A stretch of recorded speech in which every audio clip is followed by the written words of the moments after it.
제가 몇 년 전에 이 친구를 따라서 한 카페에 갔었는데 거기에 이제 한 귀퉁이에 여러 가지 그 퍼즐들이 쌓여 있었습니다. 조각을 맞춰서 그림을 완성하는 퍼즐 다들 아시죠? 저는 어릴 때부터 이제 그렇게 좀 혼자 노는 걸 좋아했던 것 같아요. 그런 퍼즐 맞추기 이런 것들을 좋아했는데 요즘에는 조각이 뭐 500개, 1000개, 만 피스짜리 이런 것들도 나오더군요. 그 카페에도 여러 가지 종류가 있었는데 그때 이제 저는 친구랑 300조각으로 된 퍼즐을 맞췄던 기억이 납니다. 퍼즐을 할 때마다 분명 이게 여기에 맞는 것 같은데 안 들어갈 때가 있어요. 아무리 봐도 맞는 것 같은데 그럼 이제 그때마다 생각을 하죠. 야, 이걸 좀 힘으로 밀어 넣어 볼까? 이걸 좀 잘라서 넣어 볼까? 그러면 좀 빨리 끝낼 것 같은데 그런데 그렇게 빨리 끝내고 싶은 충동이 일어나지만 그렇게 해봐야 잘 들어가지도 않을 뿐더러 조각들이 상하게 되고 넣어봐야 결국에는 그림이 안 맞습니다. 그러니까 모양이 다른 조각마다 다 자기 자리가 있어서 모든 조각들이 다 중요한 것이죠. 근데 제가 그때 했던 그 퍼즐을 제가 거의 다 맞췄거든요. 다 맞췄는데 싹 맞춰놓고 보니까 한 조각이 없는 거예요. 그래서 그 박스를 다 뒤져 찾아봤는데 없었습니다. 아마 이제 그 한 피스가 분실이 됐던 것 같아요. 그래서 저는 열심을 다해서 맞추었지만 결국 그 그림을 완성하지는 못했습니다. 그러니까 이 퍼즐이라고 하는 것은 하나라도 잃어버리거나 같은 모양이 여러 개가 있어 버리면 딱 맞아떨어지는 그림을 완성할 수가 없습니다. 그러니까 마치 교회도 그런 것과 같아 보입니다. 우리의 다름들이 모여서 전체라는 하나의 그림을 만들어내는 것이죠. 자, 이것을 바울은 오늘 우리가 읽었던 본문의 좀 앞부분 12장 4절에서 이렇게 이야기를 합니다. 은사는 여러 가지나 성령은 같고 직분은 여러 가지나 주는 같으며 또 사역은 여러 가지나 모든 것을 모든 사람 가운데서 이루시는 하나님은 같으니 각 사람에게 성령을 나타내심은 유익하게 하려 하심이라. 이 자랑하기를 좋아했던 고린도 성도들이 내가 더 영적인 능력이 뛰어나다고 막 서로 다투고 있을 때 바울은 이 영적인 능력이라는 것을 은사라는 말로 바꾸어 버립니다. 그러면서 은사라는 말의 뜻대로 이것은 뭐다? 선물이다 라는 부분을 강조하죠. 그래서 여러분들이 누가 더 뛰어난가, 내가 더 잘하는가, 저 사람이 못하는가 이런 것들을 나눌 때 은사라는 생각을 하시는 순간에 그것은 내 능력으로 이루어낸 게 아니라 내가 값없이 받은 선물이 되어서 그 싸움이 의미가 없게 됩니다. 하나님께서 나누어 주시는 분께서 주고 싶은 대로 주셔서 받은 것이지 내가 그걸 가지고 있다는 게 내가 더 뛰어나거나 잘났다는 걸 보장할 수 없기 때문입니다. 자, 그러면서 바울은 이 나눠받은 은사가 여러 가지라고 말하고 있죠. 은사는 여러 가지나 성령은 같다. 그래서 우리가 이 여러 가지를 볼 때 같은 것과 대조되어 쓰이고 있는 것처럼 보여서 마치 서로 다른 것, 같지 않은 것을 말하는 것처럼 보실 수 있는데 바울이 여기서 사용하고 있는 이 여러 가지라는 말은 하나인 전체에서 조각내어 나눈 것이라는 의미를 가지고 있습니다. 자, 그럼 우리는 이 부분을 각 여러 조각들이 모여서 전체, 하나를 만들어낸다라고 이해할 수 있죠. 그런데 우리는 보통 교회 안에서 이 하나가 된다라는 이야기를 할 때 어떻게 생각하냐면 획일적으로 같은 모습을 가져야 된다고 생각하는 경우가 많습니다. 단체 틀을 입은 것처럼 모두가 다 같아야 우리가 하나가 되었다라고 생각을 하시는 것이죠. 그런데 여기서 하나라고 하는 말은 복제품처럼 똑같아야 된다는 의미가 아닙니다. 여러분 사랑하는 사람들과 그런 이야기를 나누시잖아요. 너랑 나는 하나다. 근데 이 하나라고 표현을 할 때 너와 나는 여전히 존재하고 있지 않습니까? 따로 존재하는데 하나라고 이야기를 하는 겁니다. 그것처럼 성경에서 하나라고 말을 하는 것은 다름을 유지한 채로 연결되는 사랑 안에서의 연합을 말합니다. 그래서 여러분들이 그 어렵게 생각하시는 삼위일체도 비슷하죠. 삼위 하나님이 구별되시는 분이지만 그 세 분이 하나로 연합되어 계시는 상태입니다. 그래서 우리가 다름이라고 하는 것은 없어져야 할 것이 아닙니다. 이 다름 자체가 하나됨을 위한 준비라고 볼 수 있는 것이죠. 앞에서 퍼즐 설명을 드렸던 것처럼 우리가 다 같은 모양만 있으면 오히려 그림이 완성이 안 되기 때문에 하나님께서 다른 퍼즐들을 다 모아두신 것입니다. 만약 우리가 이렇게 생각할 수 있다면 이제 뒤로는 다름을 대하는 자세가 달라지게 되겠죠. 저 사람은 나와 달라. 그렇기 때문에 내가 바꾸든 네가 바꾸든 어떻게든 똑같은 모습을 만들어야 돼. 그래야 하나가 될 수 있어. 이런 획일화가 우리가 가졌던 예전의 생각이라면 이제는 저 사람이 나와 다르기 때문에 우리가 함께 있음으로써 하나를 이룰 수 있다라고 생각하게 되는 것입니다.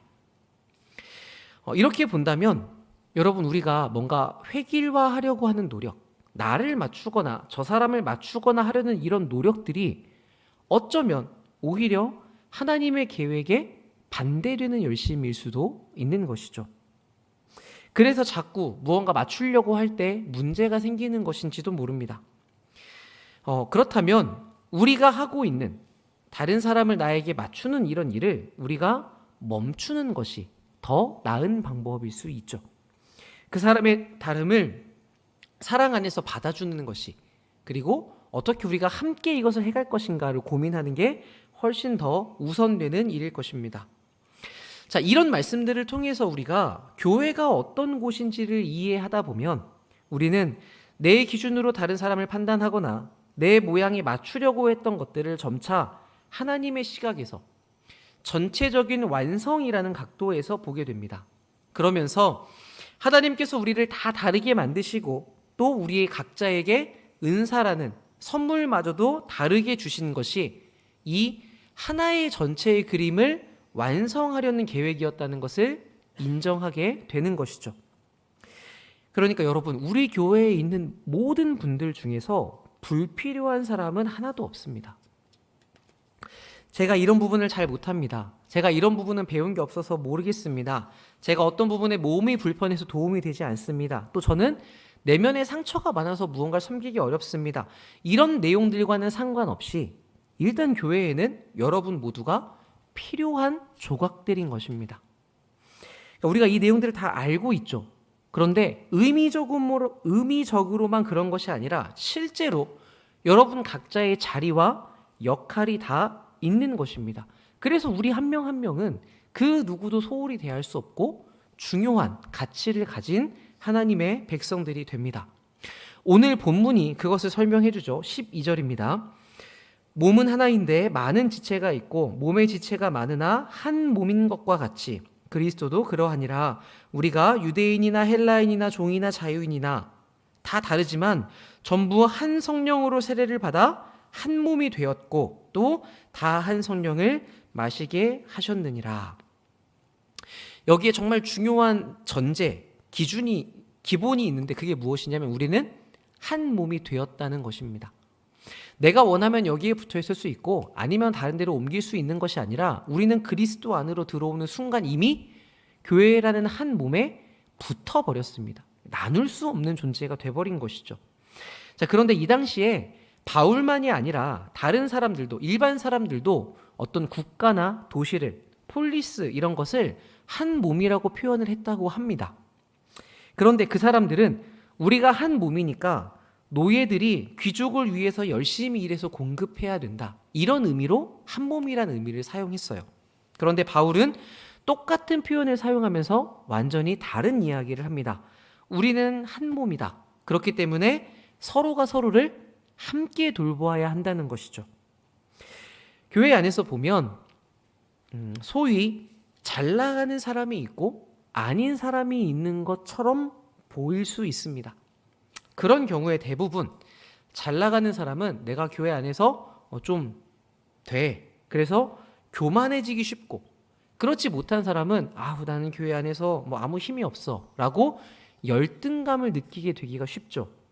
그래서 바울은 이 양편에 있는 사람 모두를 향해서 오늘 본문에서 이야기하고 있는데 14절부터 20절까지는 열등감을 느끼는 사람들에게 먼저 이야기합니다. 나는 저 사람 같지 않아서, 나는 쓸모가 없으니까 나는 이 몸에 필요가 없어, 그렇게 생각하지 말라는 것이죠. 우리는 종종 교회 안에서 이런 마음이 들 때가 있습니다. 나는 저렇게 못해. 나는 저런 건 어려워. 그러니까 나는 여기엔 안 맞겠다. 근데 아무리 그런 식으로 생각을 해봐야 아까 뭐라고 말씀드렸어요? 우리는 교회라는 이 몸에서 떨어질 수가 없단 말입니다. 어차피 여러분들은 그 자리에 계셔야 되고 그 부분에 붙어 있습니다. 그렇다면 내가 붙어 있으면서 아우 나는 필요가 없어 이렇게 할 것이 아니라 붙어 있는 그 상태로 우리가 다르게 생각해 볼 수 있겠죠. 저 사람이 손의 역할을 열심히 하고 있는데 내가 손이 아니라면 그러면 나는 어떤 역할을 할 수 있는가? 바울은 다 손만 있으면 그게 정상적인 몸이 아니라고 이야기합니다. 그래서 하나님께서 여러분들을 다 몸에 각각의 지체로 다르게 두셨다고 이야기를 하는 것이죠. 그리고 여러분을 그 자리에 두신 것이 하나님의 기쁨이라고 이야기하십니다. 그러니까 물론 그 자리가 내가 원하는 역할은 아닐 수 있죠. 내가 잘하고 싶은 게 따로 있을 수 있습니다. 그러니까 저도 내가 뭔가를 잘하고 싶다 또는 저 자리에서 섬기고 싶다 이렇게 생각하는 게 나쁘다고 여기지는 않습니다. 그런데 내가 왜 그것을 바라고 있으며 그 자리에 있는 사람과 나를 비교하고 있는지는 생각해 볼 필요가 있는 것이죠. 여러분, 은사, 하나님께서 이 선물을 주신 목적이 무엇이라고 이야기하셨습니까? 본문에서 교회를 유익하게, 온전하게 만들기 위함이라고 이야기하죠. 우리는 알고 있습니다. 그런데 내가 받은 은사는 과연 교회를 유익하게 하는 데 사용이 되고 있습니까? 또 내가 어떤 은사를 갖기를 바라고 있다면 여러분 그 은사를 원하는 이유가 교회의 유익을 위하여 있으신 것입니까? 혹시 여러분이 생각해 보셨을 때 그 안에 저게 좋아 보여서 또는 저 사람이 저걸 잘하는 게 너무 부러워서 그래서 나도 잘하고 싶다 이런 마음이 숨어 있지는 않습니까? 만약 우리 안에 그런 생각들이 조금이라도 있다면 그러면 우리가 그 은사를 원하는 마음 밑에는 내가 높아지고 싶은 목적, 내 욕심을 이루고 싶은 마음이 숨어 있는 것일 수 있죠. 그렇다면 이것은 은사를 가지고 자기를 자랑하려고 했던 고린도 교회의 상황과 다를 바가 없는 것입니다. 만약 우리 속에 이런 마음이 있다면 우리는 다른 사람과 계속 경쟁할 겁니다. 내가 더 잘하고 싶으니까. 그런데 안 되면 또 안 된다고 속상해하겠죠. 그리고 나중에는 나는 저런 은사가 없으니까 난 안 섬길 거야. 이렇게 열등감에 주저앉게 될 수 있습니다. 이런 상황에서는 잘 되면 무엇입니까? 그 은사를 가지고 나를 높이고 자랑하는 교만에 빠지는 일이죠. 그래서 여러분들이 뭔가를 잘하고 싶은 마음이 있는데 그거 하지 마십시오. 이런 말씀은 아닙니다. 우리가 무언가 섬기고 싶고 더 잘하고 싶은 마음이 있으면 여러분이 하나님께 구하며 노력하는 게 필요하죠. 그런데 그때 그게 주님의 교회를 세우기 위한 것인지를 확인하시라는 말씀입니다. 정말 그 마음 순도 100%인지. 만약 그렇지 않다면 제 생각에는 하나님 입장에서도 굳이 주시지 않으실 것 같아요. 왜냐하면 줘봐야 잘 돼야 교만할 거고 안 되면 절망하겠죠. 그럼 교회에도 안 좋고 받는 나에게도 안 좋은 일이지 않습니까? 근데 만약에 우리가 진심으로 정말 주님의 교회를 위해서 마음을 가지고 구하는 것이라면 그렇다면 이런 사람은 자기에게 있는 것을 가지고 아무리 작은 일이라도 먼저 섬기려고 할 겁니다. 내 은사가 무엇인지는 잘 모를 수 있죠. 그렇지만 내가 하나님을 너무 사랑해서 하나님 나를 어디에라도 써주십시오. 겸손하게 자기를 드릴 수 있겠죠. 이게 헌신입니다. 어떤 일이 있을 때 내가 이것은 하겠는데 저것은 못하겠어. 내가 이건 하고 싶은데 저건 안 할 거야가 아니라 주님의 몸된 교회를 위해서 하나님을 위해서 내가 어디에서 무엇이라도 하겠다는 자세. 그러니까 우리의 마음은 일단 여기에 있어야 하는 것이죠. 그래야 여러분들 우리가 하지 말아야 할 때가 왔을 때 겸손하게 그 일을 멈출 수가 있습니다. 우리는 항상 교회를 위해서 무언가를 더 할 것인가를 많이 고민하잖아요. 그런데 때로는 내가 지금 그 일을 하는 것이 교회에 유익하지 않고 적절하지 않다면 해오던 것을 멈추는 것도 교회를 위한 일이 될 수 있습니다. 그런데 우리는 뭔가 맡고 있던 일을 하지 말라고 하면 솔직히 좀 서운하죠. 네, 지금까지 내가 이걸 어떻게 해왔는데 이제 와서 나한테 그만하라고 하는가. 우리 마음에 내가 이거를 하고 싶다거나 내가 여기에서 뭔가 얻고자 하는 것이 있을 때 그런 마음이 듭니다. 그러니까 이런 식으로 우리는 교회를 섬긴다고 하면서 그 안에 은근히 내 욕망을 채우는 경우가 있는 것이죠. 그래서 여러분들이 무언가 하나님을 위해서 일하겠다, 섬기겠다라고 할 때는 정말 내가 교회만을 위한 것인지, 교회의 유익만을 위하고 있는지를 깊이 살펴보셔야 하는 것입니다. 그래서 저는 이게 제가 개인적으로 가지고 있는 원칙이라기보다는 이제 한 가지 생각이 있는데, 저는 될 수 있으면 제가 이제 교육부서를 섬기잖아요. 그러니까 이제 아이들이 막 목사님 뭐 하고 싶어요 이렇게 하는데, 저는 될 수 있으면 뭐 하고 싶다는 애는 잘 안 시킵니다. 네. 왜냐하면 그 아이는 자기가 무언가 이렇게 욕심을 내서 그 자리에 서고 싶은 경우가 많기 때문이에요. 그러니까 아이들의 교육과 어떤 성취를 위해서 이제 제가 그 자리에 두는 경우도 있지만, 교회에서 웬만하면 먼저 하겠다고 달라드는 친구들은 잠깐 기다리도록 합니다. 이 기다림의 시간을 그 친구가 충분히 보낼 수 있어야 이 사람은 하나님을 위해서 일할 준비가 됐다고 볼 수 있는 거거든요. 그러면 누구를 세우느냐, 다 안 하겠다고 하는데, 그래서 안 하겠다고 하는 친구들 중에 봐서 이 친구는 정말 하나님을 사랑하는 마음이 있고 시키면 충성되게 일을 하겠다라고 하는 친구를 설득하기 시작합니다. 일단 무조건 이제 힘들다고 하거든요. 그런데 그때 잘 설득해서 이 친구가 이 일에 동참할 수 있도록 만들죠. 그러면 그 친구를 힘들게 만들다기보다는 본인이 막 뛰어들고 싶은 일이 아니었는데 맡겨진 일을 감당하는 친구들, 또 이제 우리가 판단했을 때 충성되겠다 싶은 친구들은 대체로 별 문제 없이 순종적으로 그 일을 잘 합니다. 그리고 그 일을 내려놓아야 되는 때가 되어서도 이 친구들은 정말 감사한 마음으로 홀가분하게 내려놔요. 근데 하고 싶다고 달라들었던 친구들은 그만해라고 하면 되게 서운해합니다. 그래서 제가 기준과 원칙은 아니지만 어떤 사람을 세울 때 제가 고려하는 부분 중에 이런 내용들이 있기는 합니다. 그러니까 이게 다 무엇을 이야기하냐면, 정말 우리가 내 만족이나 내 유익이 아니라 하나님만을 바라보고 이 일을 섬길 것인가, 이 부분을 자꾸 점검하게 만드는 것이죠. 이런 맥락으로 본다면 사실 내 은사가 무엇인지를 알고 모르고 하는 것은 그렇게 중요한 일은 아닐 수 있습니다. 더 중요한 건 무엇인가? 교회를 유익하게 세워가는 일이죠. 은사가 그것을 위해 있기 때문입니다. 그러니까 여러분이 어떤 은사를 가졌는지 알든 모르든 간에, 또 여러분이 잘하고 있느냐 못하느냐의 문제를 떠나서 여러분이 교회를 위해서 무언가 헌신하고 계시다면 그것은 바른 방향으로 가고 계신 것입니다.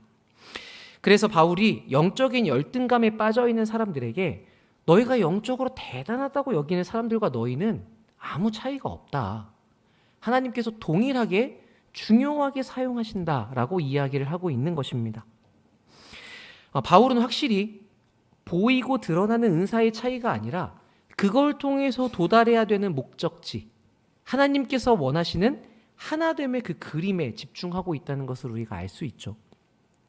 자, 같은 맥락 안에서 21절 이후로는 영적인 우월감을 느끼고 있는 사람들에게 이야기합니다. 내가 더 중요한 역할을 하는 것처럼 생각된다고 해서 다른 사람에게 너 쓸데없다라고 이야기할 수 없다는 것이죠. 우리도 그렇다고 생각을 합니다. 그런데 이어지는 22절의 말씀이 여전히 이해가 어렵습니다. 그뿐 아니라 더 약하게 보이는 몸의 지체가 훨씬 더 필요하다. 원래 의미를 살려보면 이 약하다라고 하는 말은 무력하다에 가깝습니다. 강하지 않고 아무 힘이 없는 것처럼 여겨진다는 얘기인데, 그게 왜 더 많이 중요하다고 이야기하는 걸까요? 여기서는 몸이라는 비유를 더 생각해 볼수록 의미가 분명해지는 것 같습니다.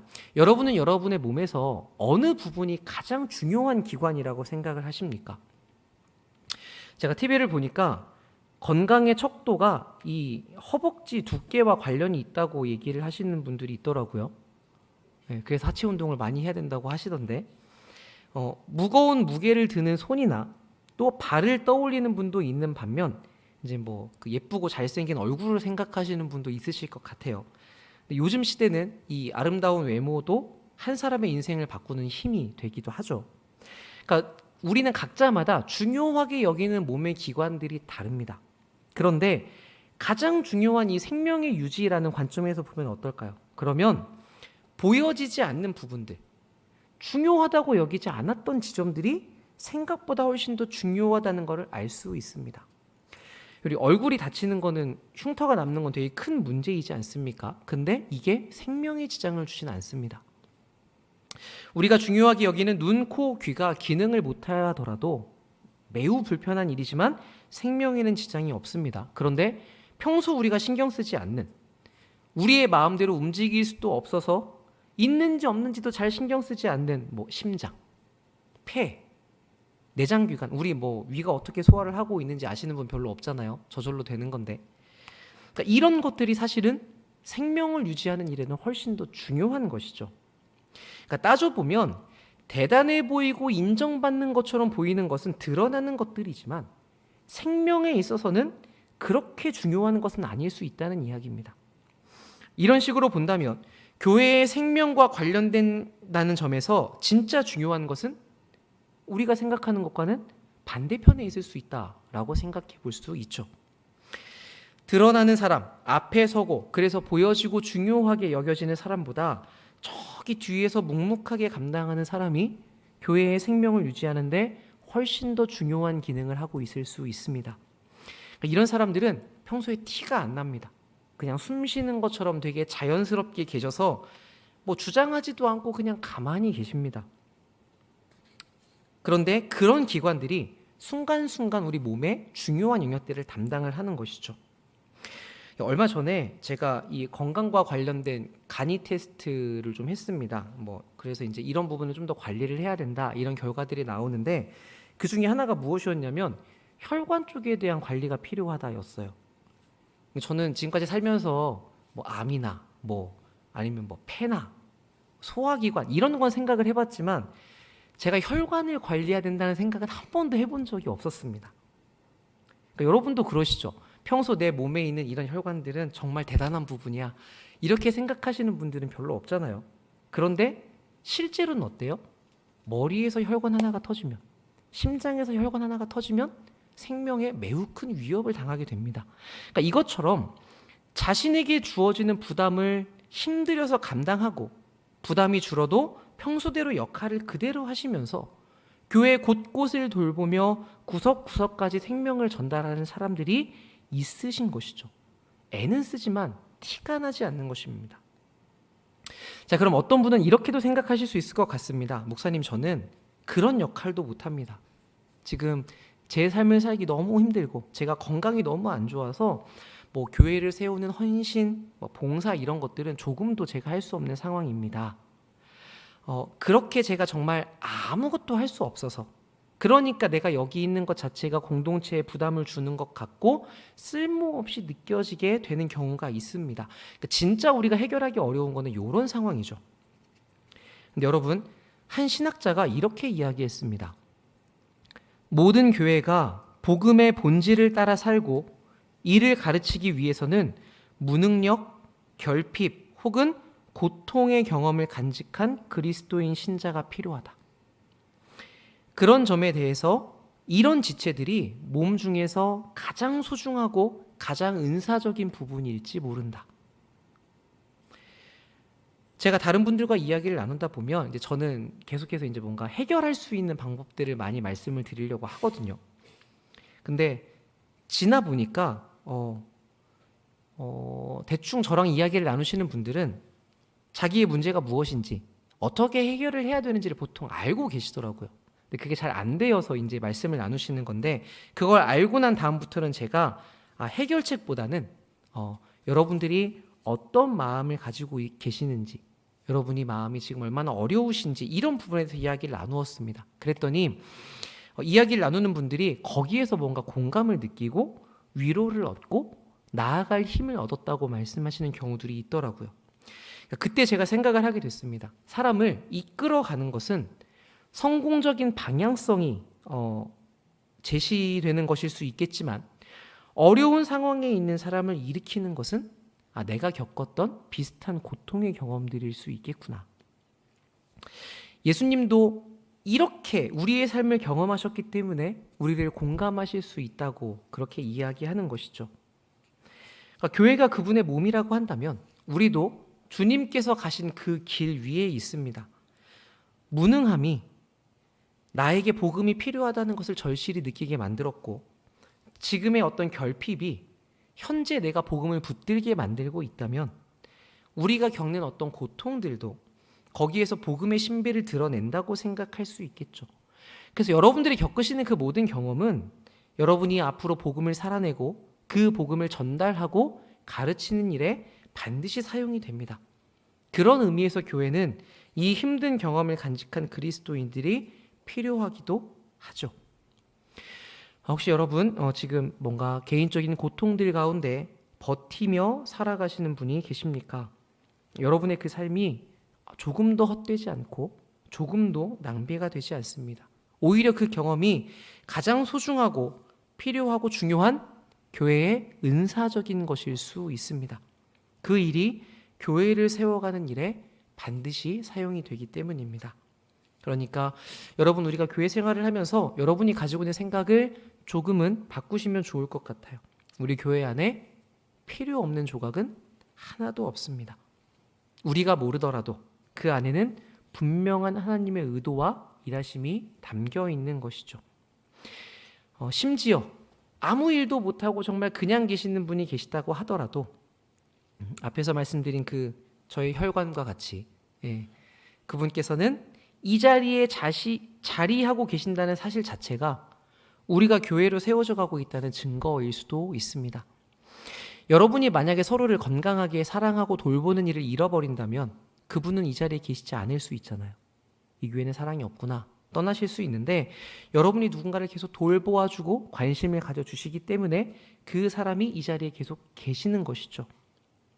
그러니까 여러분, 우리는 어떤 어려운 중에 있는 사람을 돌볼 수 있는 기회가 주어진다는 것, 그렇게 하나님의 사랑을 실천할 수 있는 기회가 우리에게 있다는 것에도 감사할 필요가 있습니다.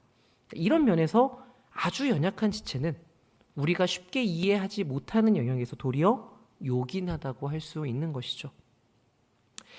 그러니 여러분 모두가 다 필요한 조각이라는 것을 기억하시고 여러분의 자리에 위치하고 계십시오. 비록 지금 내가 무너진 것 같아도, 무력한 것 같아도, 그래서 지금 영적인 열등감에 빠져 있는 것처럼 느껴지더라도 거기에서마저도 내가 이 교회에 필요하고 중요한 한 퍼즐로서 존재한다라는 것을 반드시 기억하시면 좋겠습니다. 여러분이 그 자리를 지켜주실 때에 우리가 그렇게 한 몸으로서 계속해서 자라가게 됩니다. 이 사실을 여러분 깊이 묵상하셨으면 좋겠고, 우리가 교회 옆 사람을 바라볼 때 이 내용이 적용되셨으면 좋겠고, 그래서 하나님이 그렇게 우리를 자라게 하신다는 것, 한 그림으로 완성해 가신다는 것을 믿음으로 받아들이심으로써 이 교회를 더 건강하게 만들어가는 주님의 백성들 되시기를 바랍니다. 제가 기도하겠습니다. 참 좋으신 아버지, 감사합니다. 하나님께서 우리를 구원하시되 우리를 혼자 두지 않고 그리스도의 머리에 접붙